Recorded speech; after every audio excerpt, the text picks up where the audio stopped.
Okay, good morning, everyone. This is the Land Bank meeting on Friday, May 16th, I believe. Yep. And we're all here, so we can convene the meeting. And we'll start this morning, as usual, with a general public comment period. Do we have any comments? Okay. I'm seeing none at this point.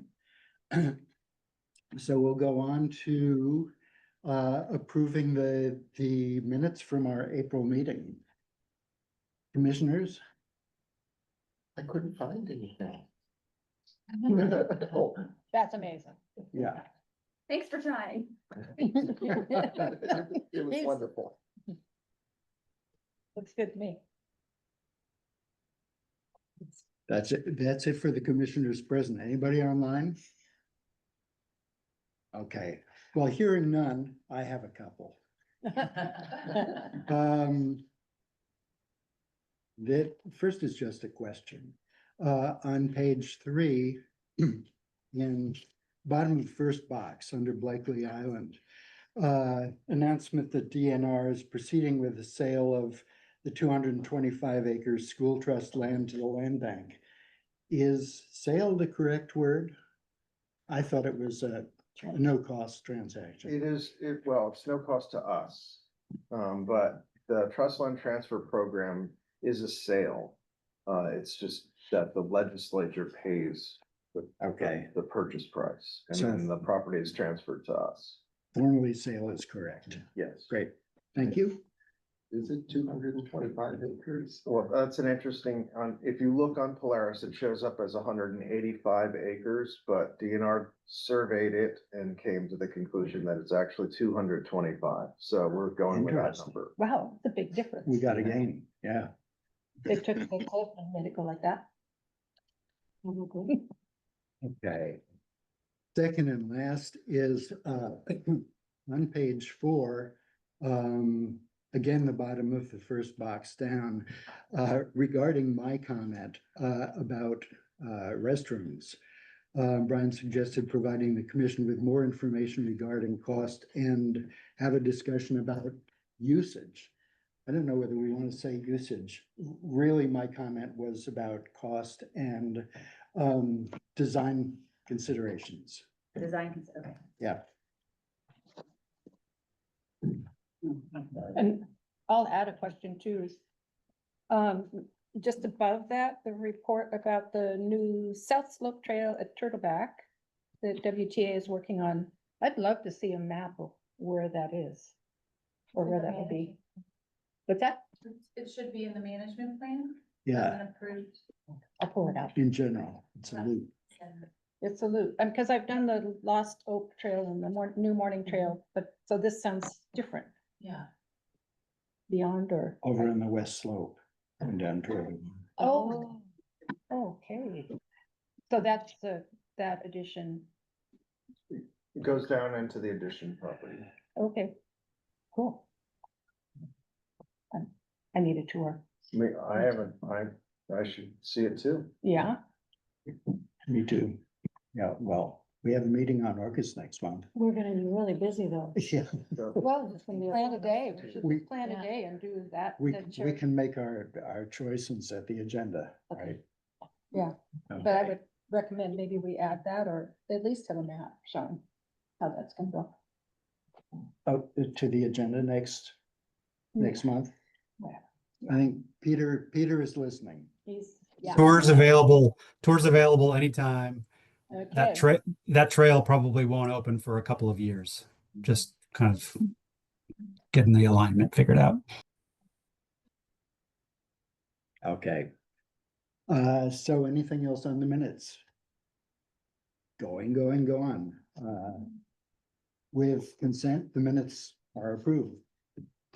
And we will move on to our partner update, Vicki Edwards here in person. Good morning. Morning. Thank you, Brian. Where's Leanna? My name is Vicki Edwards. I'm the Conservation Director at the San Juan Preservation Trust. And my partner, update includes our project on Cascade Creek. Gabe Everson is our senior project manager that has been working on this for quite some time through the Salmon Recovery Funding Board process. We submitted an application earlier this year and have been continuing onward with that. You know, as many of you, as you know, the trust has worked with this landowner for almost 17 years and trying to conserve this portion of Cascade Creek that is adjacent to the Coho Preserve. And recently, the opportunity emerged for us to bring in the land bank as a co-sponsor and partner on this project. It really does make the most sense for the land bank owning the Coho Preserve to be a future owner of this property if we're able to secure this funding and move it forward. And so we're really excited to bring the land bank on board as part of this project. We continue to work through the application process. As you all know, it's very extensive and have been partnering closely with Lincoln to ensure we're getting everything submitted and by June 21st, which is the final application date.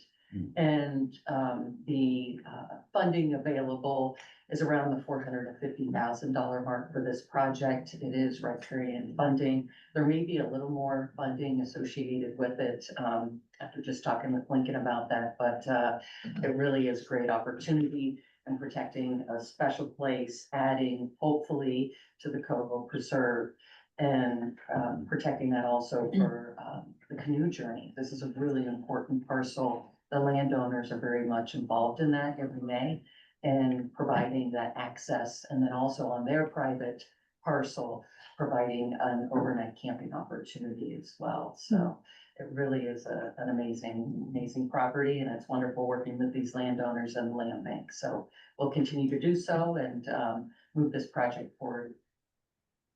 And that's the end of my update. Thank you. And Vicky, I just mentioned, we've seen the map of the project.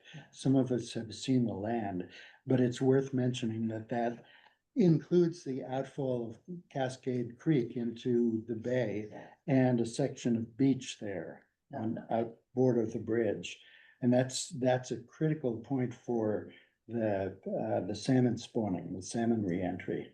Definitely, it is an extremely high priority for salmon recovery funding, and so this project really is perfect for that program. Good.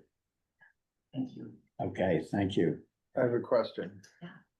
When's the official opening of your new office? Very good question. We still have not determined that, but I will share more when I know more. Great. So as many of you may know, we moved in, I believe it was last week or the week before. It's kind of a blur right now. We're just catty-corner here and across from the courthouse and the Whale Museum. Really excited to have a permanent headquarters for our organization after 45 plus years within the islands. And so we're really excited to share that with our members, the public, and being able to be even more accessible to folks. So thanks for asking, Lincoln, and we'll definitely share more when I know more and we get more unpacked. Okay, thanks, Vicky. Thank you. Now for our council update, subbing in for the councilman, councilwoman this morning. We have our commissioner, Jessica Hudson. County manager. County manager, I'm sorry. I like the upgrade on that. Yes, I am here Welcome, today. Jessica. Thank you for having me. I'm here today on behalf of Councilwoman Jane Fuller, who is unexpectedly out on personal leave. And I've got a couple of updates, and of course, I'm happy to answer any questions. There are a couple of projects that may be of interest to the land bank and the commission. The first is that today is the 1 month mark of our pilot foot passenger marine transit programs. Hmm. So there's the 3 of them. There's the 2 that are activated when Washington State Ferries is experiencing service disruptions, one for barge and one for inter islands. We only had the qualifications meant to activate the barge once, and we had no companies that wanted to take advantage of it. So that's like a half of an activation. And then we've activated inter-island 1.5 times. One for just a brief 2-hour period and the other for a full day. So those have been relatively minimal uses, but the main portion has been the twice daily route to Anacortes. So it starts here in Friday Harbor and it boomerangs out across Ojos Lopez, Anacortes and back, and does that twice a day. We started that the weekend of Easter, and today is the 1 month mark. And I'm really happy to say that we've seen some decent usage of that. We've heard now that the route between Friday Harbor and Orcas is the most used portion of that. The timing works out a lot nicer for, say, students who come to Spring Street to get back. It cuts an hour off of their commute time on WSF. Yeah. But also, when they're seeing delays at WSF, you can just hop on this and you know it's gonna drop you off right at Forest Landing. So we've had, the boat that they use has a cap of 29 or 49 people, it depends on the day and what boat size they have. But they have capped out on that number of people using the service a number of times there. We are starting to see pickup on people that are going all the way Anacortes or starting there and coming all the way out. And we're getting some really great anecdotal data that the provider is giving us to use in our final reporting back to the state. So they're hearing things like, you know, there was a delay on WSF, and so someone who had come up here from Seattle hopped on that to get all the way down to Anacortes and then just took a rental car from there instead of doing a walk onto the ferry. And people who are coming out for day trips to the island and then taking the evening route back, which is exactly what we anticipated it for. It continues to run through June 30th, which is the end of the state's fiscal year, and we were not allowed an exemption to extend it beyond that period. Well, we've gotten some interesting news that maybe we could apply for the same type of funding again in the next biennium, and see if we could continue it onward throughout our busy holiday touristy services. So TBD on that, but for now, the current contracts and the current funding expires June 30th. I'm curious about local versus tourist use. Yes, so every person who participates and who registers online is given an option to engage in a survey. We can't make them do it, but we ask them to do it. And we're getting that data back from the provider in chunks. So right now, it's been a lot of locals and we're starting to see more uptake by tourists. But at the start, at least the first 3 weeks or so, it was mostly folks that lived here right with us. Wouldn't it be as simple as having an address and seeing the zip code? So they don't pay. All you're doing is Oh. registering to save spots. And we're not collecting collecting some information, but not a lot of personal data. To make it as easy as possible for people to go, oh my gosh, the ferry is late, quick, go, run. Yes. So that is certainly happening. And then council, of course, is busy as always. Monday wrapped up their final element review on the comp plan, the utilities element. So if you all are paying attention to the county's comprehensive plan update, council has finished their in-depth review of all the elements. Now that feedback, along with constituent feedback and board committee and commission feedback, is going to our consultants. It is being finessed into a manageable package, and then it'll be back to the planning commission in July, August-ish, when they finalize the land use maps as well. So that's probably the biggest project that council is engaging in right now. Of course, they've got lots of other ongoing things. We have 2 public hearings coming up on Tuesday. If anyone owns property or engages or visits Shaw or Decatur, we have 2 big ones coming up for that. We are interested in citing an essential public facility on Shaw for our new public works yard. And we may be engaging in a lease with Opalco for 3 acres of our property on Decatur so that they can expand their solar microgrid. Yeah, so that's my update. I'm happy to answer any other questions. Yes. Jessica, I'm curious how the process works with the update, because, excuse me, I know that at least the land use and housing elements are back before the planning commission right now. Yep. So how is the council doing a final review if the planning commission is still considering it? So the planning commission today, right now, actually, I think, Right. is doing a comprehensive review of all the elements and the types of feedback that they've been given. And they are staggered. So the planning commission, which is an appointed board of council, is getting a first look at these elements. So they saw the utilities element 6 weeks, 2 months ago now. Their feedback is incorporated before it comes back to council. So it's the same way, it's all staggered steps. Yeah. Sophia Cassim, who is our long-range planner engaging around this work, has a really nice starred chart of all the next touch points. So it will be with the planning commission today, and then again in the summer. It will come back to council after the planning commission has given a stamp of approval on it in the fall. And then we sincerely hope that we will be able to get this thing approved and out the door by the end of the calendar year. Yes, but of course, anyone is still welcome to provide feedback. It's not done till it's done. So if you have additional feedback, the second draft of the revised comp plan was released a week and a half, a week or so ago now. So anyone can go and look and see if the modifications have been recommended to the planning commission and council. Well, there will be public hearings. right? Absolutely, so many. Yeah. Oh, We goody. love a Thank you. hearing. Yeah. Okay, thank you. You're welcome. All right, if there are no more questions of Jessica, we'll go on to the chair and commissioners' reports. Commissioners? I knew you, I could count on you. Well, and Marilyn, you know, you can count on Marilyn. I can count on everybody. So I just want to report out that we had the Watmo Head opening and I was there and Amanda did a fantastic job of getting it all set up and said in the report, I think there were about 50 people there. People came in kind of slowly. I thought it was great that people walked in. There was some feedback about, well, let's make it so people can drive out, but I think it's really great that we're encouraging people and requiring people to walk in. But along those lines, the canoe journey is landing on Lopez tomorrow. And on Sunday, Amanda is offering a tour of Watmo Head, which is really cool. So I don't have any idea how many people will be there.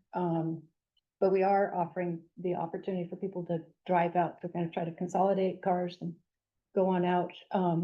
And it'd be really interesting to get feedback from people, because there is a lot of cultural history out there. So that's really exciting and I'm really curious about it. Stopped by Overmarsh, last time I was here. And there wasn't much happening at that point. Just looking at the report, this week, looked like there's a lot more happening. I was really pleased to see they hired Amanda Z to be the coordinator for the farmers who are going to be using that property. She'll do a great job. And when I was out at Watmo Bay recently, a guy came in and he was a local. I didn't know him personally, but pulled out his drone and started flying his drone around. So I texted Amanda. I said, "Are drones allowed?" She said, "No." So I went up to the fellow and I said, "You know, I'm sorry, drones aren't allowed here." And he said, "Well, I have a constitutional right to use my drone." So I thought, well, that's the end of that conversation, so I'm not gonna push it. But I have also been at Point Colville, which is monument property, but I think that's an issue that's gonna come up more and more. And I don't, you know, it's not clear. It's not clear to the public, it's not clear to me what our policies are, nor how do we implement them. But, I mean, I find them not so pleasant, but I don't know why. But, anyway, so I think it's kind of something that I think we should address and make more clear. If there is no drones allowed, signage should say, so we have something to stand behind. We do have a policy. Yeah, Oh, thank you. Do we have a sign? Well, that creates the situation of what you put on your signs. Mhm. And we've made a conscious choice not to put no, no, no, no, no, no, no. Yeah. So we have very few things, no camping, no fires typically. But there are other things you can't do, which we have elected not to put on the sign. So we can talk about that. I think the question is how often we're gonna have this issue. As it gets more and more common, it may be something that we need to do. Yeah, it's increasingly common. I mean, it just, people love them. So, yeah, Why don't we allow drones? I think the issue really is about the experience for other preserve users, for one thing, where it's disturbing. You know, if you're out there and you see a drone flying around or you're hearing a drone flying around, it's really disruptive to the experience. There's a safety issue. If we've got a group of people out there and someone's flying a drone and it crashes into them, this serious problem. So we do allow drones under very, very specific circumstances. Typically, the person has to have, that will give them a letter of permission. Generally, it's gonna be for our use or for some other official use. Obviously, if there's a circumstance like, it's a search and rescue drone, no problem, but we want people to be trained, and we want them to carry liability insurance. We're gonna allow. And for, I will not take my drone to the thing. That would be great.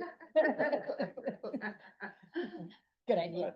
That is a policy that the commission approved, I think 4 or 5 years ago at least, Lincoln, wasn't it? Good, that's my excuse. I wasn't here then. Well, that's why I said it, because many of you weren't. Doug has a comment. Yeah, and just one sort of technical thing is that you can't launch and retrieve drones from within land bank properties. But drones flying over the properties, we have no Yeah. authority over. So if someone is standing in the right of way, they're able to do that. Mhm. This Peter guy has was right his on the hand up. beach. And Peter has his hand up, Brian. Peter, thank you. Just thought I'd mention that in my time at the land bank since 2018, I think we've had 2 known drone flights over land bank property, launched from land bank property. Hasn't been much of an issue here so far. So far. and I think Lincoln explained it well. We can't prohibit everything on our signs. So I'd suggest that we just kind of monitor the situation, and unless it becomes a big problem, I certainly respect the decision on the signage and agree with it. Yeah. Okay, Commissioners? Commissioners, yes. I also stopped at Overmarsh, just yesterday and tromped through the dirt a little bit. A lot more has happened since the last time you and I were there. And there's a lot of enthusiasm and they're getting a lot of feedback from people who are interested in participating as they see things starting to develop. So I thought that was positive. A greenhouse going up, water system being installed. So it's nice to see, like anything that grows, it's not gonna grow immediately. It's gonna take some time. Also, I went to the Watmel Head opening, which was fabulous, and I wanted to add my thanks to Amanda, which I've already thanked her about 10 times. But I am just so impressed with the amount of work that she and her mini crew have managed to pull off over there. Really wonderful. I did have a question, because I noticed that you said that we're going to have access, public access down to by car, I believe, For the for canoe this. journey. Oh, for the canoe journey or for Yeah. this event on Sunday when Amanda does a tour? That's part of the canoe journey. Okay. Yeah. That wasn't clear to me. Because one of the things I thought, I agree that it's wonderful that we have a place that you put your feet on the ground to get to. I'm also concerned about people who are unable to move because they perhaps are in wheelchairs or something like that.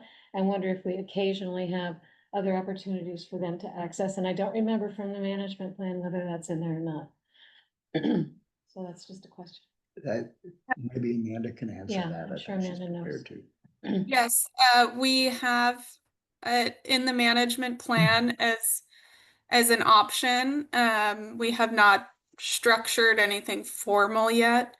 And to date, when I was doing guided tours, last year we had the Lopez Hamlet House and Hamlet residents do a drive-in day, just kind of as a trial run, and they so that was just organized with their group, and it went really well, and they were very appreciative. So I think we'll find a way to have some drive-in days. Okay, thanks. Yeah. Anything else, Marilyn? That's it. Tim? More of the same. I attended the Watmel Head opening and again was very impressed, as was everybody there. Especially Amanda's son, who took charge of the cookie table. Did a great job. There were also people from off island there, which was very interesting, and they really appreciated it too. And also I made it over to Turtleback finally. It's been far too long since I've been there. And got to see some of the oak work, which is really nice to see. And there were still a few flowers left over. So thank you, Peter, for saving those for us. And about it. Okay, thanks, Tim. Anne Marie and Amy.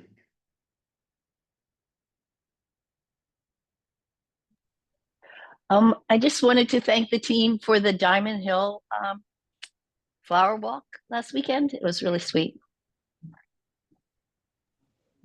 Yeah, thanks everybody. I'm sorry not to be there today. I'm feeling a little under the weather, unfortunately. I have not had the pleasure of enjoying any of our preserves. I've attended a couple of meetings with some of the commissioners on our subcommittee, looking at the sort of staffing issue.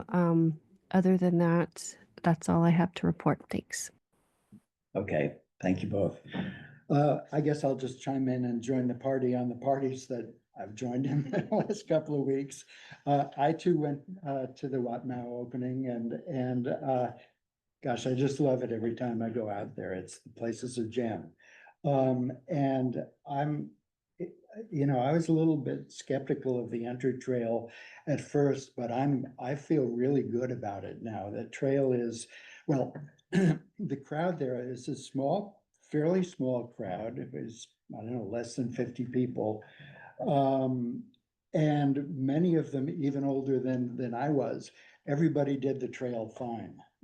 And my thought is, I was at first worried about, camping and campfires there. People, lugging lots of equipment in and having parties and stuff.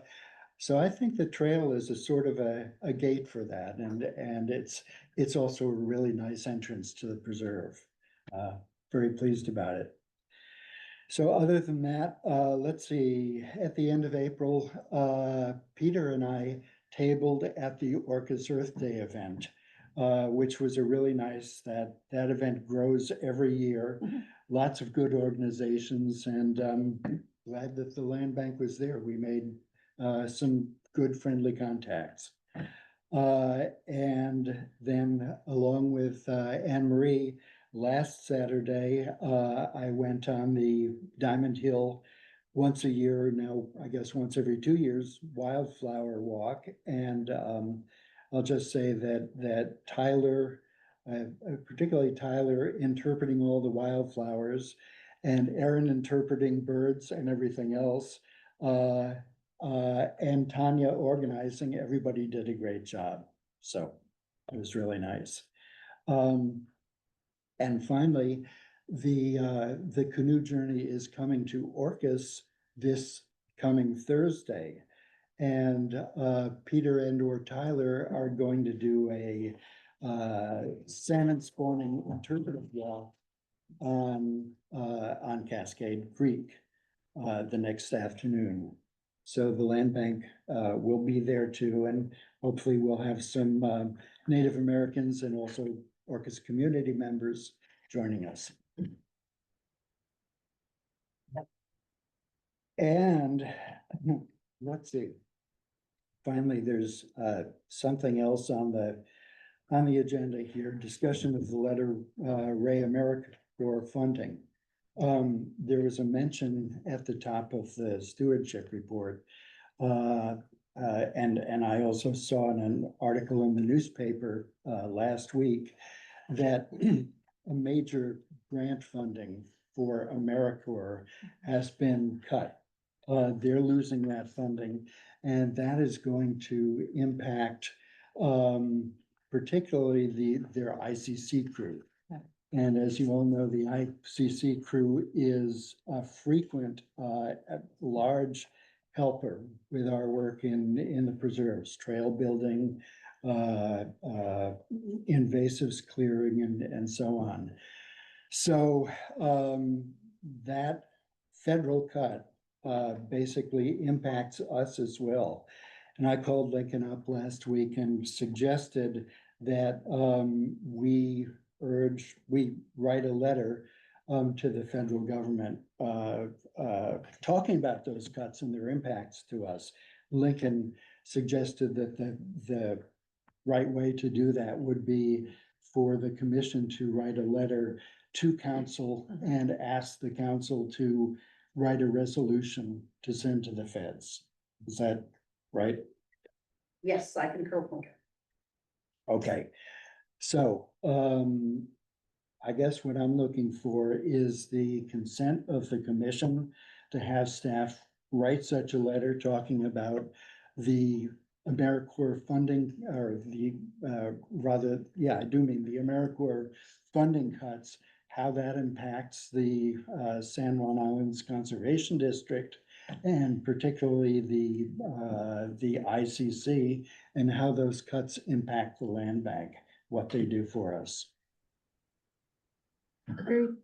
I would add too that the ICC is kind of an offshoot of the Youth Conservation Corps. San Juan County now has an entire gamut of opportunities for young people Yes. to start a life in conservation, and it continues through college at this point. Yeah. So Yeah. it's very important. It's a great thing. I'm not clear to what extent the YCC is impacted by that. I've been a big booster of the YCC for a long time, but I haven't heard those kids who receive a fairly small stipend. Yes. I don't know what the program cost is, and I also know that the YCC is a beneficiary of private donations, at least through the Give Orcas campaign this year. So Yes, I don't think it's impacted by the federal Yeah. budget cuts. Yeah, But but it's a good point. it cuts off their line. Yeah. That section. Yeah. That's the- Just kidding. Okay, Jessica, Yes, so council meets next on Tuesday, the 20th. So if this commission is interested in authorizing Lincoln to draft a letter, and if he can get it done by like midday on Monday, then we can slide it onto the correspondence for Tuesday. And I can share that council has received a letter from Paul Anderson, the executive director of the Conservation District, yeah. And, they're well aware of the challenges that the cut to the ICC and AmeriCorps in general is gonna have on the islands. Not only is it impactful for land bank, it's also impactful to our environmental stewardship department that utilizes their services for similar functions, and in a small part to our park and fair department, who also loves the work that they do. So I think I would hazard a guess that they would be very receptive to this. great. Thank you, Jessica. Peg, Do those letters go off to our elected officials? It depends on what we are asking council to consider. Generally, yes, we would include a draft that is who you want it to go to. So if this cut is coming from a specific department in the federal government, then it would go to members who were on the committee or subcommittee in the federal government that would be decision makers. And hopefully with CC our We can have a State. for electeds. Yeah. correct, the LD 40 folks or our own Larson Campbell. Right. Absolutely. Okay, thanks. Okay, good. So everybody is Yeah. mutual consent? Good, great, thank you. Okay, well, if there are no other commissioners' comments, we will move on to Aaron with a report on the financial guidelines. You've all seen them? Great. Yeah, I hope you guys had enough time to take a look at them before the meeting here. I'll kind of just preface it by saying that, this was a good opportunity and a good time to establish these right after getting reauthorization, and we can kind of use these to guide us through this next period and phase here. We started off with projections and took a look and made some decisions within those projections to make sure we were a stable organization all the way through.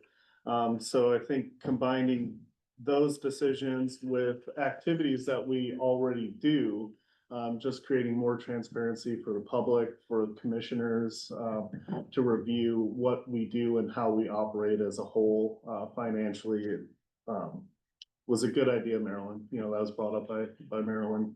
to get this going. So I think it was a good exercise. We spent some time, Marilyn, Lincoln, Mike and myself over the last month, meeting a few times and taking a look at this, and this is the first draft for you guys, and if you have any questions or comments, let me know. I think I'll ask if Marilyn has a comment on. Well, as Aaron stated, this is a picture of how we are currently managing our funds. So that, you know, I believe that we need to lay out what we intend to do and then make sure that we're doing it. This isn't necessarily the way I, as an individual person in the, would like to ultimately see us analyzing and reporting. But that's a separate discussion. I really think we need to start, as Aaron has, with just clarifying exactly what it is we're doing. This intersects with both the county code, that authorizes how we deal with finances, and with our own, procedure manual, policy manual. Thank you. I was missing a word. And our conversation a couple days ago led to the fact that we probably need to update our policy manual. We're not gonna worry about the county code right now, but our policy manual is slightly at odds with a couple of elements within these financial guidelines. And, you know, as a former auditor, I'm just constantly trying to make everything match. So that I, as a member of the public, have clear expectations of how this money is being managed. So, in the long run, I think we have more work to do. I think Aaron's done a great job of laying out what's going on here. But over the next few months, and perhaps before we really get into budget, I don't know if it's possible to do that. I think we need to assign ourselves the task of looking at our policy manual, perhaps in chunks. You know, there's a separate section on financial, and see what it is we're trying to do. One example of what I'm talking about is that within our policy manual, we have decided that we will have no more than, and remember, this was written in 2011. So it's definitely out of date, that we would have no more than $100,000 uninvested at any time. Well, we talked a lot about investments over the last year as interest rates rose, to the point where we really want to keep as much invested as possible. So within the financial guidelines, we're intending to hold $500,000 out of each of two funds in liquid form, so that Aaron can easily process warrants, vouchers, payroll. But that doesn't meet what what the policy was that we adopted back in 2011. So I'd like to see those kinds of things reconciled and discussed. You know, I don't like giving up one penny of possible interest income. So you've heard me say that before. There are a couple other small issues within this that I think we need to discuss over time. And my, as I've told Aaron and Lincoln over and over, and they're sick of hearing of it, about it. My, if I'm gonna be the finance officer on this board, my biggest concerns are transparency, that the commission fully understands how things are operating, can simply understand financial statements that are offered to them, and that the public, even more to the point, has a very clear and transparent understanding of how we manage our funds, even if nobody ever actually looks at it. That's just from my, you know, that's my history. So I really appreciate Aaron's work on this, and Lincoln's too, and their ability to listen to me say the same thing over and over. Thank you.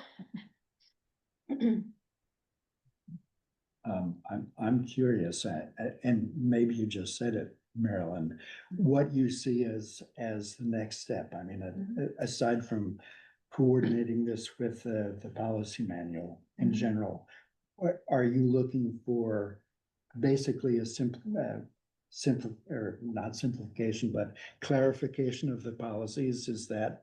I what think you're alluding to? simplification is not a bad word. And I don't know, Aaron, if you really want me to go into this one fund, two fund conversation, but I can see him looking at the sky, so I'm not going to. I'm trying to think if it's ready for discussion. It's not ready for discussion. Yeah, we But, don't need to discuss it now. I'm just wondering what's preview of what might be ahead. I would like to find a simpler way for us to manage our money. And express it through reporting. That could be done in a number of different ways. So ultimately, I'd like to have, I would even appreciate if another board member wanted to sit on a little mini committee with me and if Mike is still available, he's not not here. always, sometimes, he's not always here because he has other obligations. But I think that will be one of the next steps, is discussing, because personally, I've asked a number of you how clear you are about understanding our finances, and I'm not pointing any fingers at anybody, but I think there's a little bit of, no, it's not a loser, it's complicated, not everybody speaks this language. And I feel it's our obligation to make it as clear and simple as a good word as possible, so. Is it reasonable to ask for another member to sit on a discussion, a little committee? You can always ask. We can have. Well, Anne Marie has her hand up, maybe volunteering. Oh. Sorry, Anne Marie. Anne Marie, did you have a question or are you? Yeah, volunteering? I thought that the work was really great and I appreciated the efforts and I just wondered for public and transparency purposes, if there should be kind of a definition section that includes like what each fund is made up of and where that money comes from. So for instance, that it would be easy to see where the REIT money comes from because it's written down here, this is where this money goes and this is the pool that we put the grant money in, you know, if it's coming from the state or the feds, just so that somebody easily looking at the distribution can then go into a section and say, oh, so that's where that was. Okay, I see where that is now. So that was just my suggestion. Yeah. Last year I did do a fund breakdown as you're kind of talking about and how each one of them operates as an individual document that was shared at a commission meeting last year. And it'd be very easy to just include that into these guidelines. I think that would be, I think that would be good. Or something like that. Yeah. Since it's I think already- that's good. The simpler we can make it, the better. Yeah. I recall in the past, that we had like more footnoted annotations on the budget so that you get a sense of, okay, this cost was tied to this acquisition or that, because a lot of that is, kind of hard to track at this point. But I realize, you know, I mean, there's just so many details, get more and more complex. So maybe there's a public version and there's a staff version, I don't know, but I'm totally behind Marilyn's, goal of making this easily understandable. And not easily, but understandable. Erin's challenge is that we're working within the bars system of the county, which has specific requirements on, you know, how you do things.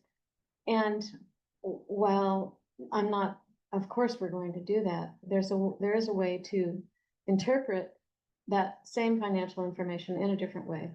And that's what he has been doing, basically, in the reports that he gives us. He goes to a lot of work in order to take that information and turn it into something that we can understand.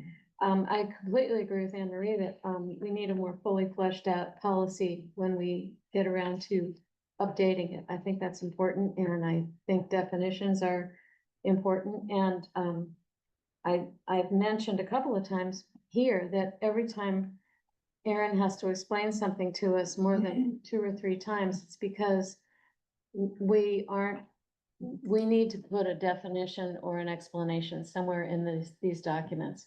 I'd like for him not to have to explain so much to us because we understand what we're looking at.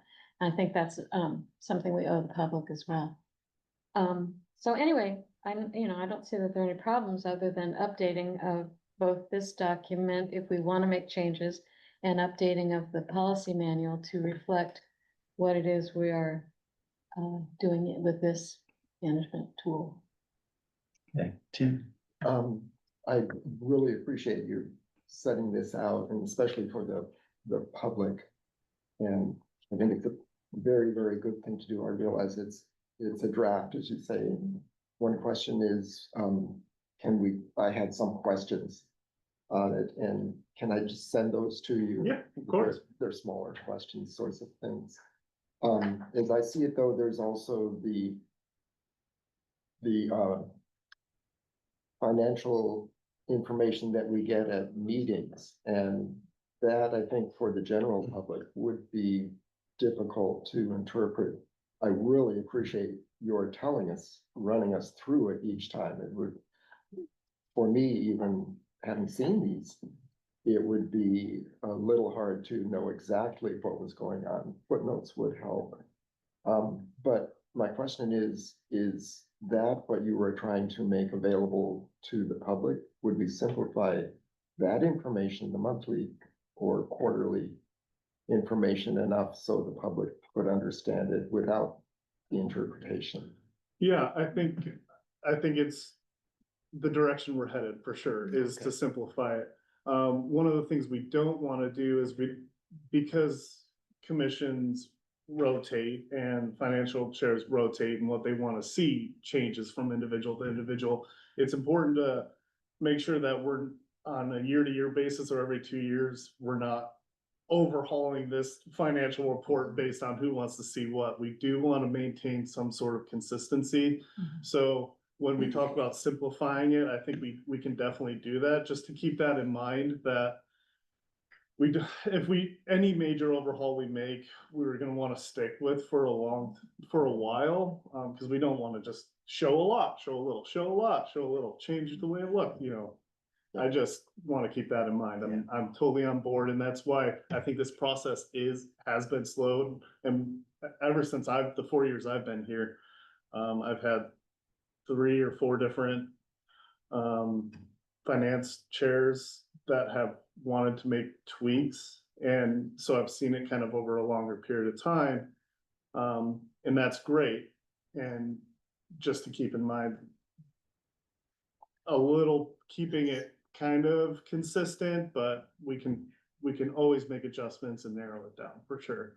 And again, like was said, it's important that we are still operating within county code and how state financials are reported. That's a question for another day of what we decide to do from there, but that is a part of the picture. And because the public is, people interested in finance are also looking at the county budget on a quarterly basis. When that's reported at council meetings, they might be looking at land banks, and that's why we try to keep it kind of similar and in the same vein, so public can see consistency across. But we do have some control in how we portray land bank information to the public and to the commission also. So the wiggle room is there to make adjustments and simplify. Good. Okay. Commissioners online, any other comments? So if, Mike Pickett is happy to continue to talk about this, but if he's not available, is there someone else who would like to be on this subcommittee with Marilyn? Yeah, I'll help. Oh, yay. Great. Thank you. Okay. Thanks, Anne Marie. Okay, like Tim, I highlighted a number of things here, but they were mostly questions. So, and I don't think we want to get into a detailed discussion about it now unless, and if anybody does have major details they want to discuss, perhaps we can continue this. But otherwise, Aaron, I'll just send you my comments and questions. Actually, if you could send me a Word version, easier to annotate. Yeah, I can do it. Okay, Peggy. So I just wonder about having kind of a session that's really focusing on budget and some of the issues you're talking about. It could be a separate side meeting for those who are interested, or it could be part of another meeting. Especially before we get to, when do we have to submit our annual budget? We will start, because we have to have the commission's approval on an expenditure and acquisition plan before it's submitted to the council. So Right. we're a month ahead of what council and the auditor's office needs. So we're probably talking, September Okay. is when I'll, come to you guys with an expenditure and acquisition plan. Well, this is an item that we had talked about scheduling as an extended discussion Right. meeting. And this, we don't really have time on this agenda for an extended discussion. So I suggest we might continue that to sometime in the near future when, and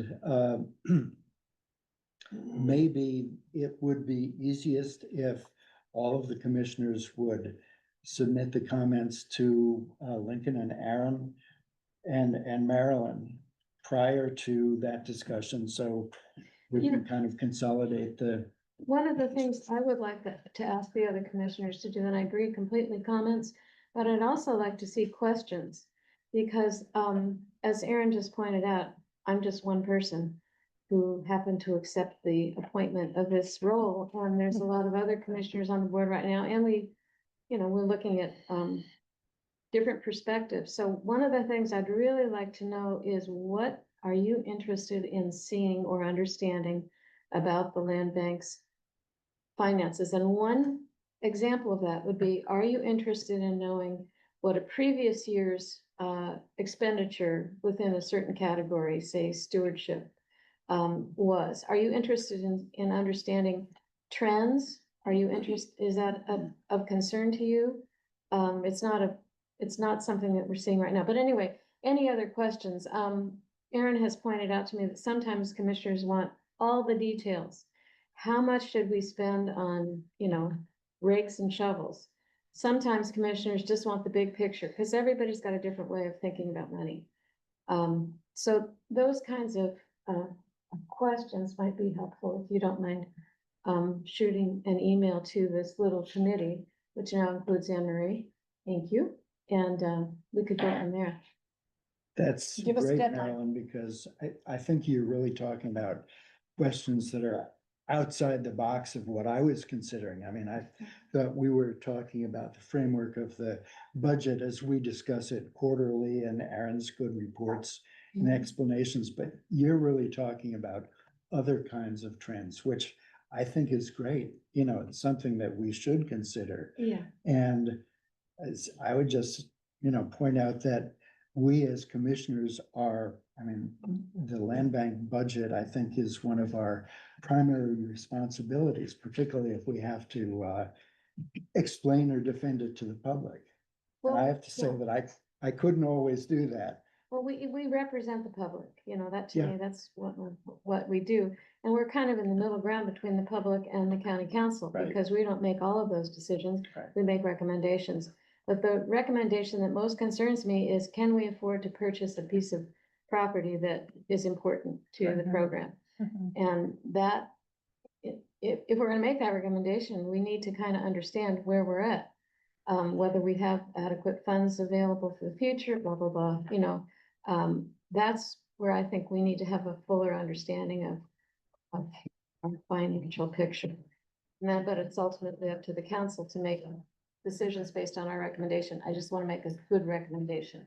That's, Well, let me suggest then that for any of us who have questions or comments on this, that we send them to Aaron and the finance team within the next month. And then when you all are ready to respond to those things, we'll put it on the agenda again for an extended discussion. I think that's a great idea. Okay, So we should have a deadline. I like deadlines. well, the next month for comments. And I think then at that point, it's up to the subcommittee to decide when they're ready to put it on the agenda again. So say by end comments of within June. the next 2 weeks at the latest. Would that work? When do you need comments by? 1 week? Depends when we're gonna meet again. We need to talk scheduling with Anne Marie. Okay, our next meeting is on Orcas. It's an extended meeting. I don't know whether we want to put it on the agenda for that meeting. Probably not. No, it seems like we So- might have site visit and discussion of Orcas preserves that would. Yeah, yeah. Okay. So we can hold the discussion till the following meeting or again, whenever you're ready. Why don't you give us a deadline as to when you'd like comments? Yeah, July's meeting, will be, another financial quarterly update. So since we're already talking finance there, we can Okay, plan to lump it in, but we'll see where we're at. I think we can do a check-in. at the So next how about- meeting To make sure. Questions and comments by, June 15th? Adequate, that'll give us a month to chew on it. sure. Does that seem reasonable, Henry? Yeah. Nodding, yes, thumb up. Send us a reminder. Yep, I'll send it to everybody. Thanks, everybody. I really appreciate it. I think that, great. that's good information from all of you who've been looking at financial statements for a while. Thanks, both of you. Okay, I think we're ready to move on then to the director's report. Okay, Great. I'll start. I did just get an email from Deborah Whitney at Department of Natural Resources. And the Blakely Island transfer is going to be considered at their June 3rd board meeting. They've worked through all the details, and so it will be approved almost certainly at that meeting, and will come back to the council for them to accept the deed. So we'll have to schedule that. Good news on that one. Something else that's come up, which we've talked about for a long time, but is coming back around, and I think we're finalizing this now. There's some questions. At Crescent Beach, as you're probably aware, we have one corner of that preserve, which is an off-leash area, and is administered by Orcas Parks and Rec.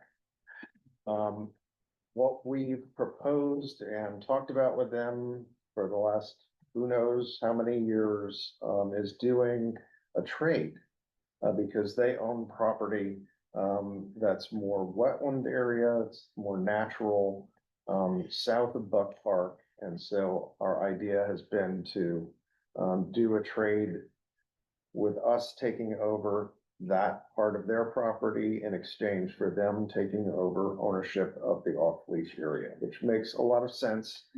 That off-leash area is really not in our mission technically, as we're doing, low intensity recreation. Dog park, I don't think fits in that category. We agreed to take that on some time ago because that off-leash area was near the airport, and the port needed to move it. They didn't have a place to go.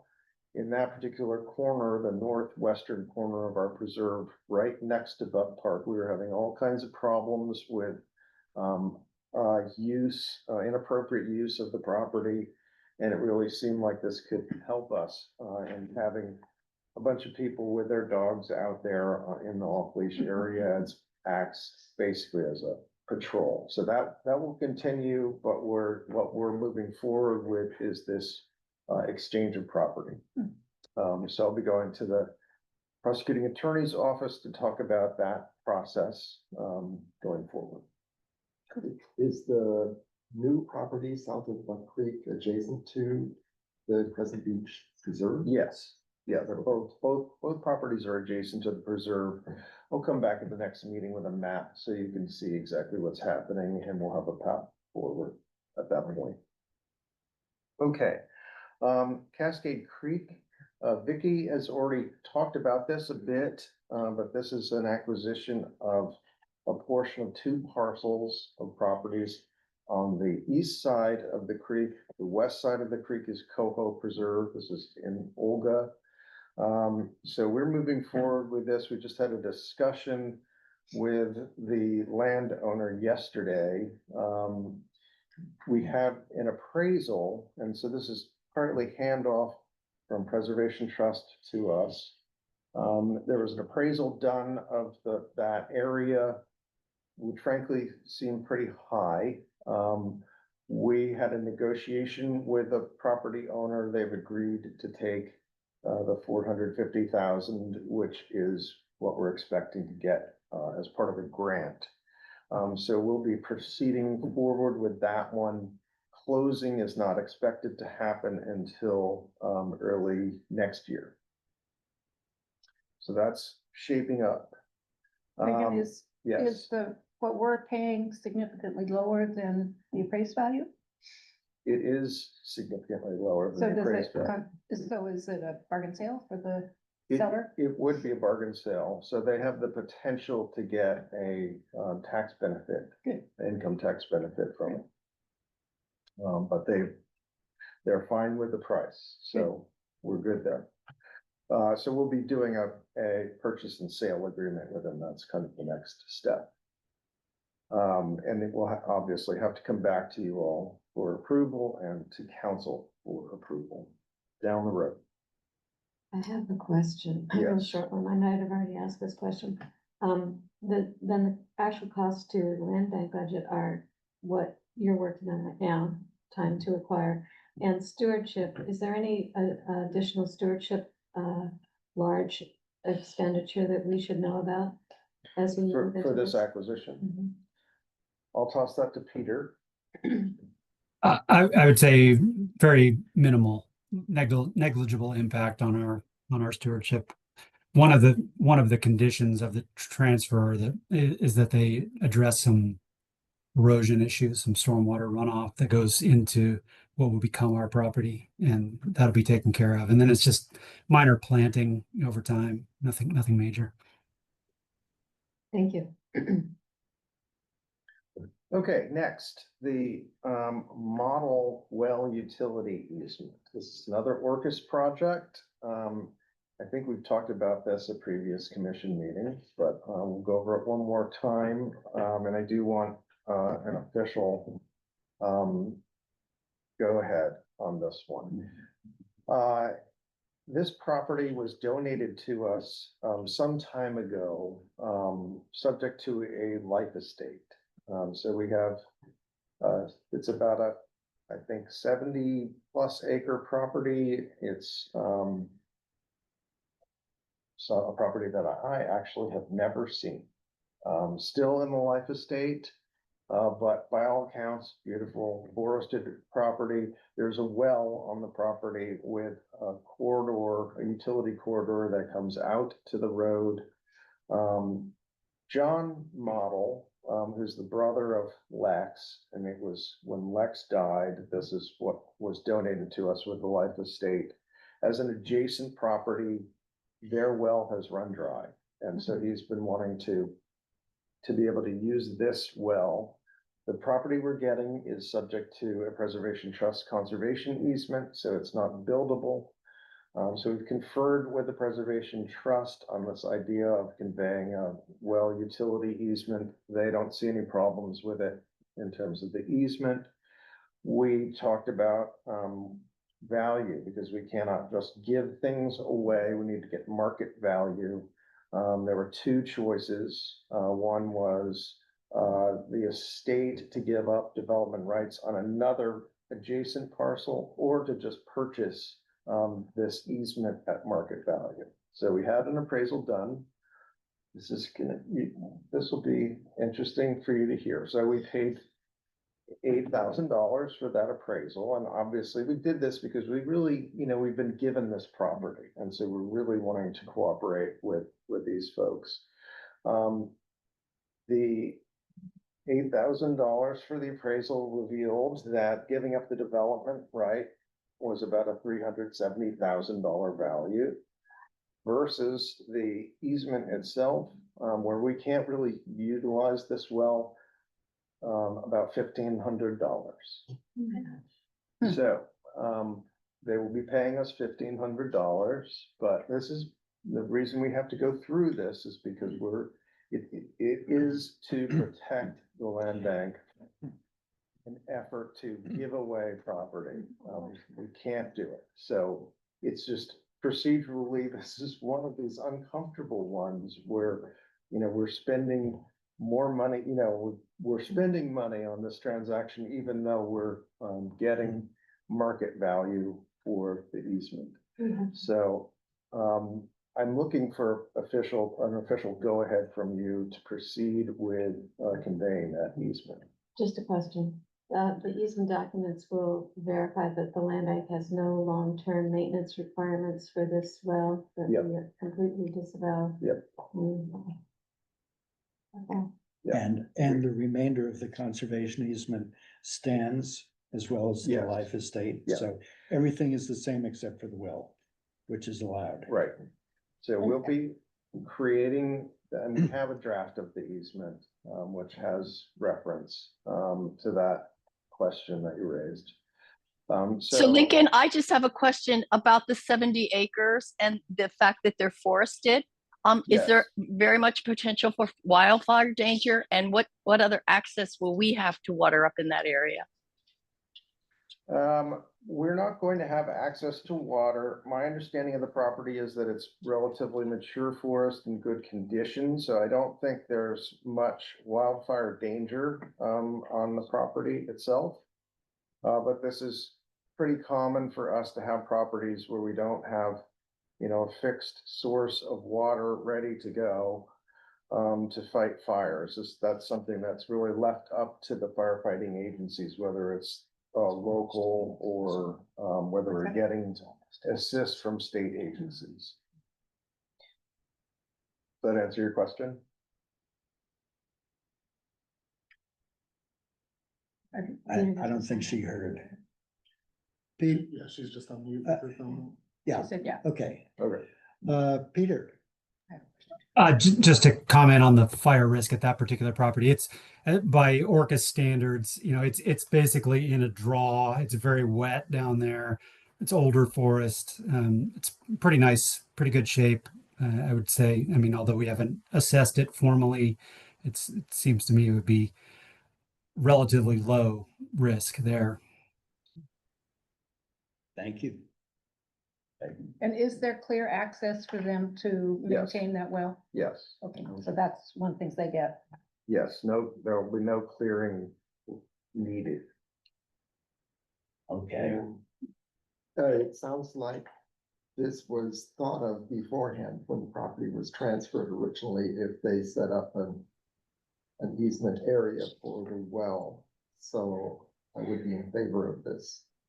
Yeah, I think it was probably prior to the donation of the property with the life estate. So Lincoln, I move that we accept the $1,500 deal. I'll second. Oh, All right, Aye. great, thank you. Thank you. Okay, that brings us to our last one, the acquisition of the Cherry property on Orcas. So we've talked about this in executive session quite a bit. This is the first time we're talking about it in open session. This property is about 24 acres, right? On East Sound, it has extensive waterfront, including a 300-foot pocket beach.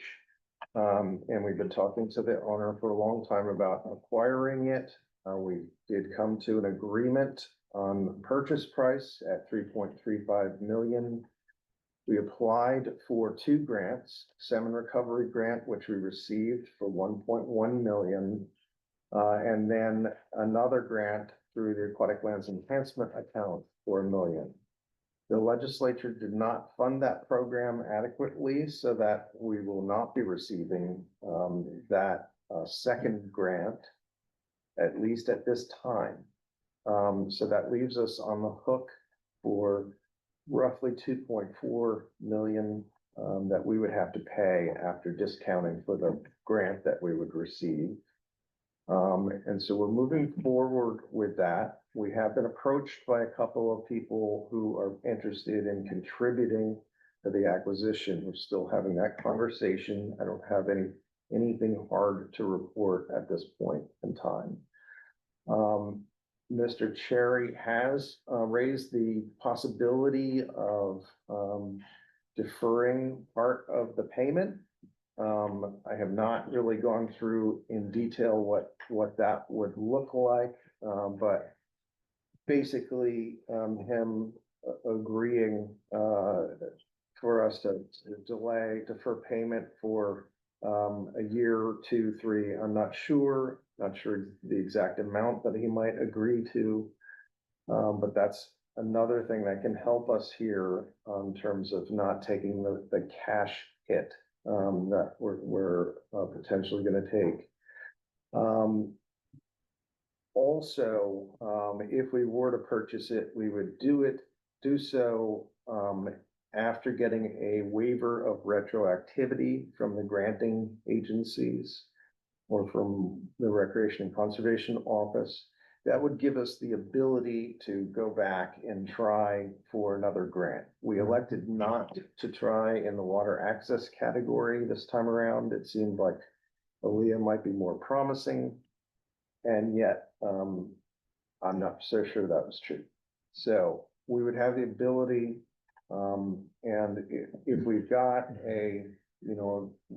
an outstanding amount due on the property still, that is still pretty compelling for the review teams. We would go back maybe in the Aaliyah category again, and certainly in the water access category. Those grant rounds are biennial. So the next round is going to be in 2026, which would be funded in 2027. So it's another opportunity for us to try and find additional funding. I did just raise this with Vicki. One of our issues, and the reason we have not partnered with the Preservation Trust on this project to date, is that the trust as a nonprofit organization is not eligible to apply in either of those categories. And if we do a conservation easement on a property and get one of these grants, it's considered to be a conversion. So there's just no mixing. They can participate in the salmon recovery side of things, but not for Aaliyah or for water access. So I'm hoping to have a conversation with the Preservation Trust to see if there's any interest there as well. Otherwise, we're proceeding forward because that is the direction I've been given to date. So, comments, questions? I just wanted to continue to bring up, this also includes a conservation easement on this individual's private property, which wasn't in our grant application at that time. But then maybe also that our Watmau addition was funded later through waivers of retroactive. Thank you, Erin. And that's a substantial CE. I mean, in terms of the size of the property and the value. So right, I'd like to keep that in the conservation package. Easement property is about 30 acres. It's on Killebrew Lake Road. And the proposal is to donate that conservation easement. There's one structure on the property now, so there's the potential for another 5 development units. That's what they'd be giving up and retaining the one structure, but donating that to us as well. Has a lot of creek frontage and stuff. It's upstream, Peter. It's upstream from where the Culvert on Killebrew, Bayhead Creek culvert Right. that you're all hearing a lot about. So it's not adjoining the property we're Separate. buying, they're separate, because Killebrew's way Yes, right. over there. But if I recollect correctly, that area where the development rights would come from is next to a major road and a wide open field. So it would be very visible. Am I thinking of the right parcel? Yes. Yes. Okay. It's next to a major road, so there's access. But I think that, you know, once you go in to the property from the road, it feels pretty secluded. Okay. It's very- Yeah, yeah. I may be And wrong. certainly, and it drops down in elevation So by the time you're at the little beach, you're totally out there. Brian, we might be, Tim might have been referring to the other property. I'm not sure. So the Killebrew property is very visible, has development potential right on Killebrew Road. Okay. The other property is on Dolphin Bay Road, visible obviously from Dolphin Bay Road, but quite private because of the forest there. Okay, thank you. Yeah. Sorry, Tim, wrong parcel. So we're going to, be able to see this property at our next meeting on Orcas? Yes, Because some of us have not yet seen it. right. And when do you need decisions on this? And, well, I guess one of my questions is, you've outlined three different scenarios, I think, for purchase. Actually thinking about our financial guidelines and, trying to understand what effect this purchase, if not supported by donations or a future grant, what effect that will have on our finances, which I think is an evaluation we need to make. I'm not speaking against the acquisition at all. I'm just saying that, going through the proper steps. So we are really kind of in the dark as far as, where we would be in 2 years with a waiver of retroactivity, Yes. because we have no idea what the well's gonna look like by then. Oh, boy. Yeah. Yeah. Tricky one. And how much would we be applying for in that case? Do you have a sense of that? I would say at least $1 million. Okay.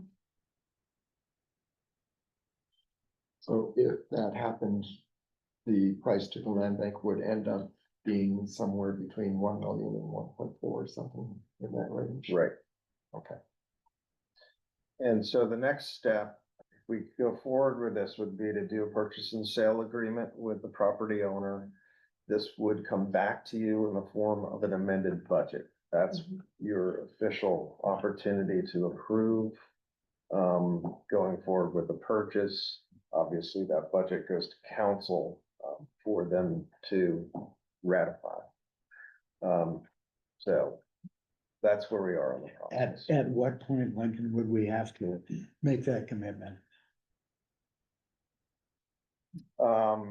It's flexible, but I would say, one of the things about these projects, which is difficult, is that when we start talking to landowners about an acquisition and we're going to get grant funds, to help us with it, it's often far in advance.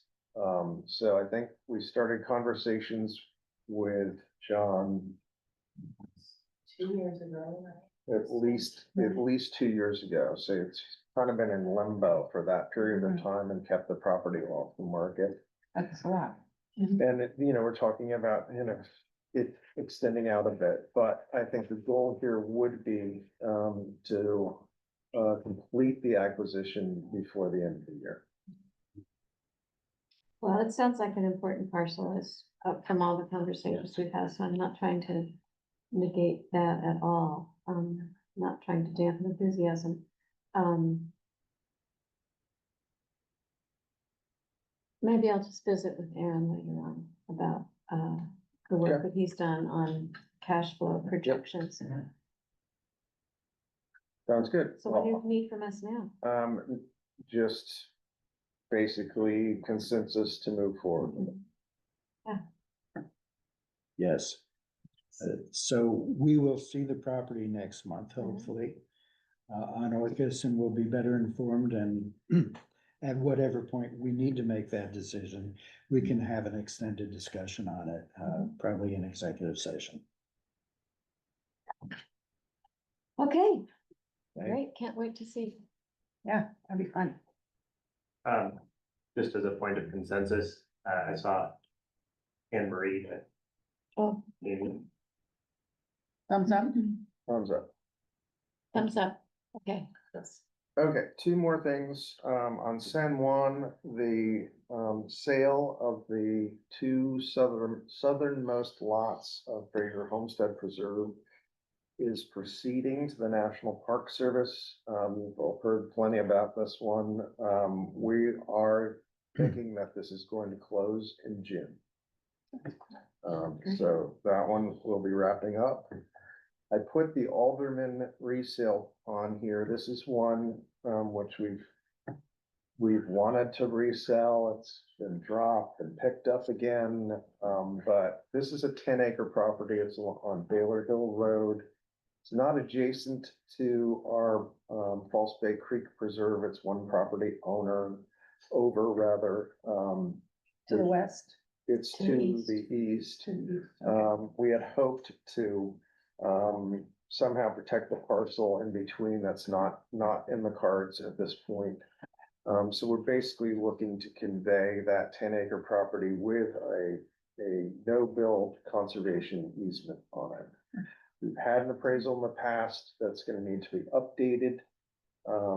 Once that happens, it will have to go to council for them to make a decision about going forward with a direct sale or public sales, their typical process.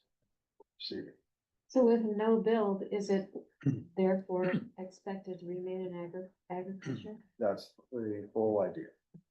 Yeah, there may be some provision for, ancillary, a shed or something like that. We haven't really covered that. And once we move forward in this process, we would advertise the property after getting the updated appraisal and see what kind of reaction we get.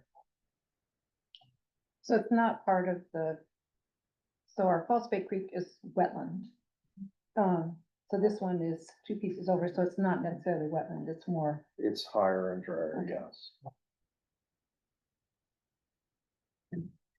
No action really needed on this. Okay. All right, with that, we're ready for a break. Yes. Before we take a break, let me ask about the next agenda item. I don't see Frankie. She's right behind you. Oh, Frankie is here. Okay. Good. Okay, let's, we're a little late. Let's take until 10:15.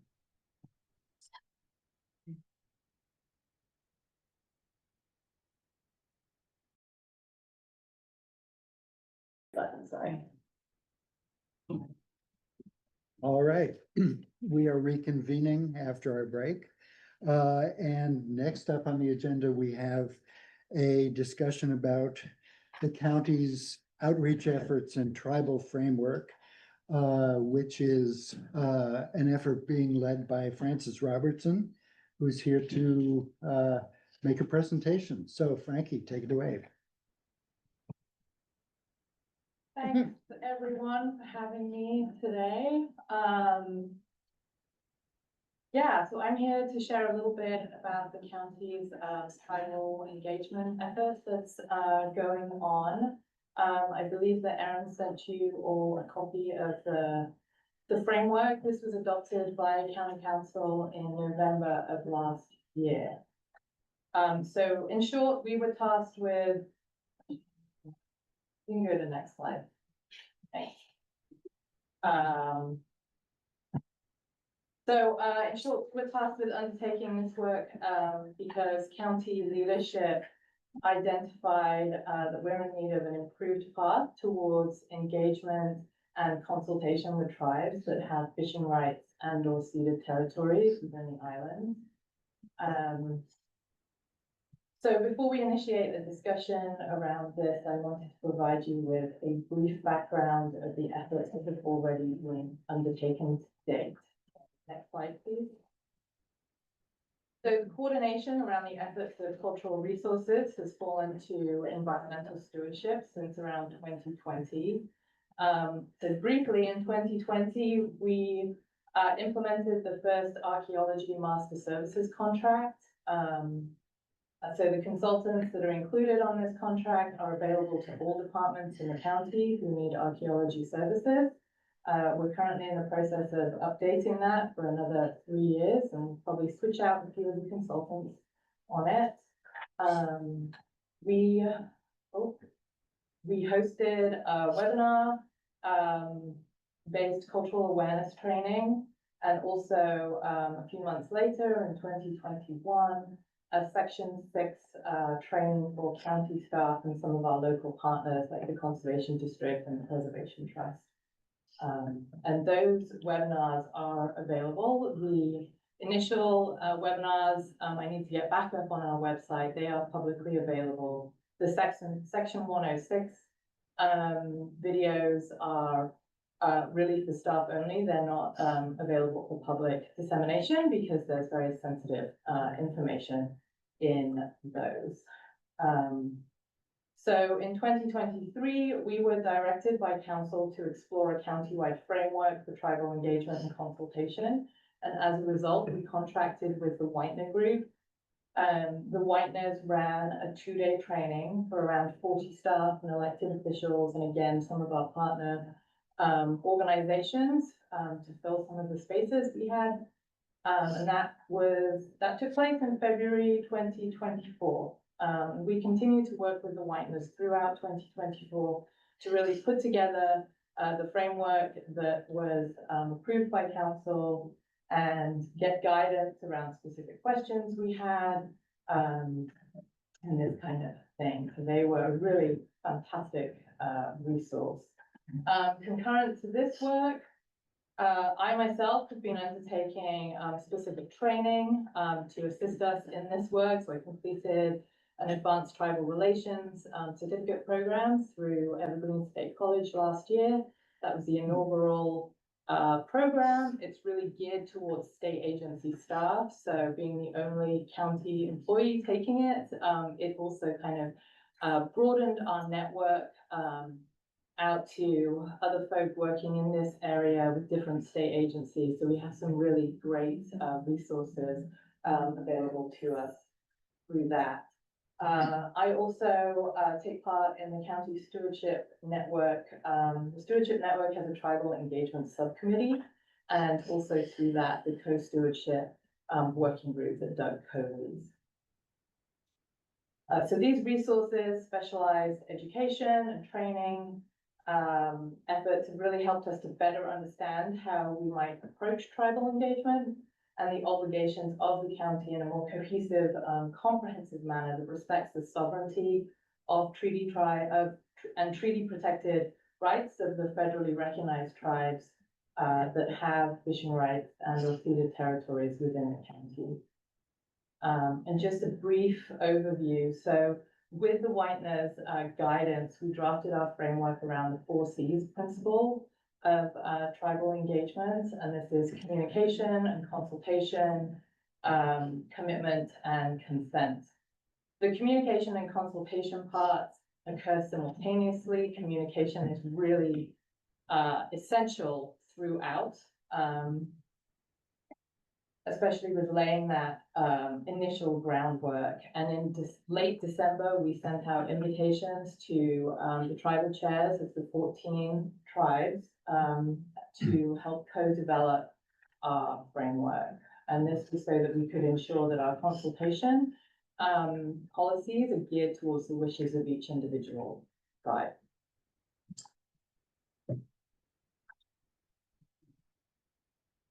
I'll also add that for meaningful engagement to occur, we really need to have a comprehensive understanding of what the tribes themselves wish to engage on and consult with, and how that's done, like what projects, what operations, essentially how they would like us to approach this work. So that's where we are and what we're doing right now. And staff visits with each federally recognized tribe are recommended, and that's something that I'm hoping to get going on as tribes request it. From the communication and consultation part, there are some key parts to this. Just a good reminder, tribal governments should always be informed directly and separately. They are separate sovereign nations. It's important to identify the appropriate level required for consultation and identifying the preferred points of contact for organizational responsibility. So when we go out to the tribes and we're talking to them, these are some of the key questions that we're asking of them. Of course, course, recognizing and respecting the differences between tribes. As ever, early consultation on projects, operations are really important, and establishing clear schedules of consultation around projects and operations.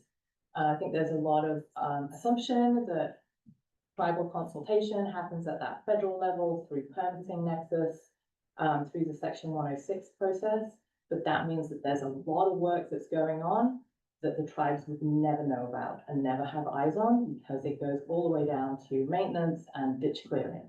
And so these are important things that we're learning as we go through this process.